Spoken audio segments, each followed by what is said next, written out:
अस्सलाम वालेकुम क्लास, कैसे हैं आप सब? खैरियत से हैं? बेटा आज हम मैथ्स का शुरू करने लगे हैं चैप्टर नंबर 3 लॉगरिथम। लॉगरिथम क्या है? लॉगरिथम बेटा जी जब हमारे पास बहुत कॉम्प्लिकेटेड और डिफ़िकल्ट कैलकुलेशंस आ जाएं और हमने उनको सॉल्व करना हो आसानी के साथ, तो हम लॉगरिथम का इस्तेमाल करते हैं। लॉगरिथम बड़ा आसान मेथड है बड़ी और लंबी और कॉम्प्लिकेटेड कैलकुलेशंस को आसानी के साथ सॉल्व करने के लिए। आप बहुत बड़ी कैलकुलेशंस को बहुत आसानी के साथ सॉल्व कर लेते हैं, इवन दो कि अगर आपके पास लॉग टेबल मौजूद है तो इस पूरे कैलकुलेशन को फाइंड करके आंसर निकालने के लिए आपके कैलकुलेटर की ज़रूरत भी नहीं पड़ती। तो आज हम थोड़ा सा इंट्रो इसका डिस्कस करेंगे बेटा कि लॉगरिथम सबसे पहले अबू मोहम्मद मूसा अल-ख्वारिज़मी के नाम से बहुत मशहूर हैं। इन्होंने सबसे पहला आइडिया दिया इस दुनिया के अंदर लॉगरिथम का, और इसके बाद फिर 17वीं सेंचुरी में जॉन नेपियर, जो कंप्यूटर के स्टूडेंट हैं वो ये बात समझते होंगे, नेपियर बोन्स जो कैलकुलेटर था, नेपियर बोन्स जॉन नेपियर ने बनाया था, वो भी लॉगरिथम के जो आइडिया था उसी के ऊपर बनाया गया था। और फिर इसके साथ साथ आगे चलते गए तो इसने अपने टेबल्स बनाए, और इसने ये जो ई का साइन है, ये स्मॉल ई जो इन्वर्टेड कॉमर्स में लिखा हुआ है, इसको इंट्रोड्यूस करवाया और इससे अपने लॉगरिथम टेबल्स को बनाया इसने। इसके क्या फंक्शंस हैं, कहाँ पे यूज़ होगा, वो इंशाल्लाह ताला फिर डिस्कशन में जाएंगे, अभी इसकी डिस्कशन की ज़रूरत नहीं है। इसके बाद फिर प्रोफेसर हेनरी ब्रिग्स ने लॉगरिथम पे काम किया और जॉन नेपियर के बनाए हुए टेबल्स में इसने मज़ीद एडिशन की, और इसके बाद इसने एक लॉगरिथम जो अपने टेबल बनाए उसमें बेस जो थी वो 10 को इंट्रोड्यूस करवाया, जबकि उसने पहले बेस को ई को इंट्रोड्यूस करवाया था।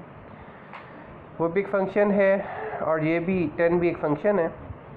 और साथ ही आगे बात आती है कि anti logarithm tables was prepared by the Jobst Burgi ने 1620 AD में। आप 2020 में बैठे हैं, आज से एक्यूरेट 400 साल पहले लॉगरिथम को इंट्रोड्यूस करवा दिया गया था दुनिया के अंदर। यानी कि आज आप जो स्टडीज़ पढ़ रहे हैं बेटा वो 400 साल पुरानी हैं। ठीक है बेटा जी। तो एंटी लॉगरिथम आपने इसने इंट्रोड्यूस करवाए 1620 AD में। तो ये जी लॉगरिथम की हिस्ट्री। लॉगरिथम में सबसे पहली तो चीज़ आएगी बेटा वो है साइंटिफिक नोटेशन।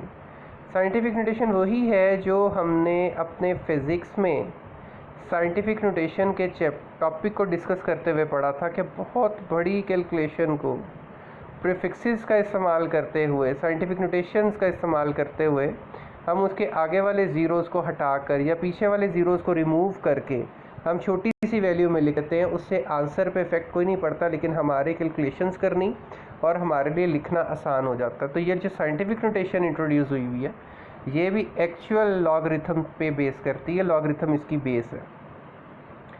ठीक है जी। तो ये जो सेकंड लास्ट पैराग्राफ है, a number written in the form of a multiply by 10 की पावर n, ये पैराग्राफ बेटा आप देख रहे हैं, ये मैंने जूम किया यहाँ पे। आ नंबर यहाँ से लेकर नीचे तक उसकी एग्जांपल है रिस्पेक्टिवली तक, वो आपने मार्क करना है। क्या number written in the form of a multiply by 10 की power n where 1 less than equal to a and less than equal to 10 and n is the integer, and n means एक power है, is called the scientific notation. कि आपका कोई भी एक number जो आपने ले लिया उसकी कोई भी पावर हो गई, जब आप रिप्रेजेंट करेंगे ना a की पावर 10 में रिप्रेजेंट करेंगे आप किसी को, मल्टीप्लाई बाई 10। हम क्या करते थे, एक्सपोनेंट्स कैसे लगाते थे, multiply by 10 raise to power 10, 30, 40, 15, इसका मतलब होता था कि इतने फिगर्स इस डिजिट के पॉइंट के बाद आएंगे, तो हम कहते हैं कि वो हमारा साइंटिफिक नोटेशन है। फ़र्ज़ करें कि एक एग्ज़ाम्पल इसने दी है, ये 15 किलोमीटर 15 कुछ लाख किलोमीटर शायद, देखिएगा unit 10, 100, 1000, 10,000, lakh, 10 lakh crore, 15 crore kilometres approximately उसने आपको दिया है डिस्टेंस अर्थ टू द सन। अर्थ का ज़मीन से जो फासला है वो ऑलमोस्ट 15 करोड़ किलोमीटर का है। अब 15 करोड़ किलोमीटर को लिखने में और आपको बेटा कैलकुलेटर पे कैलकुलेट करने में कितना टाइम लगेगा, तो इसका आसान सा तरीका 1 के बाद पॉइंट लगाएं, इसके बाद 5 आ जाएगा, और अगले सारे ज़ीरो जो हैं यानी कि पॉइंट से काउंट करें 5, फिर 0, फिर 0, फिर 0, गेन जितने ज़ीरो आगे आ रहे हैं वो सारे काउंट करें तो वो बनते हैं 8। तो आप आसानी के साथ लिखते हैं 1.5 एक्सपोनेंट 8 किलोमीटर, इसका मतलब वही है 15 करोड़ किलोमीटर। एंड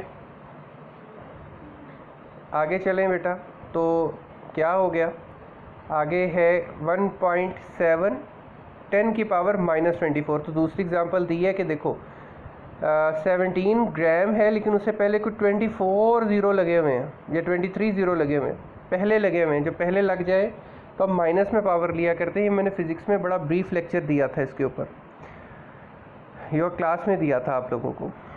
तो अब क्या करेंगे कि इतने सारे ज़ीरो को लिखना कितना मुश्किल है। कैलकुलेशन में भी आप जब कैलकुलेटर पे भी यूज़ कर रहे होगे, कैलकुलेट करोगे इसको, तो कितने ज़ीरोज़ लिखोगे, कोई ओमिट हो गया, भूल गए तो सारी कैलकुलेशन ख़राब। तो आसान सा तरीका हमें लॉगरिथम की मदद से मिला, वो साइंटिफिक नोटेशंस हैं। वो साइंटिफिक नोटेशन क्या है कि जितने ज़ीरो पहले हैं वो पावर माइनस में चली जाएगी। 1.7 सिंपल लिखिएगा, 10 की पावर -24 लिखें, तो आप इस तरीके से सॉल्व कर लेते हैं। आसान सा काम है, इसमें कोई लंबी चौड़ी बात नहीं है। इसके बाद तीसरी बात आती है, ये लॉगरिथम के लॉज हैं, ये आपको 2 पेजेस आगे करेंगे या हार्डली 3। तो पेज के लास्ट पे एक्सरसाइज है 3.2, उसके लास्ट पे आपको नीचे ये 4 लॉज मिलेंगे।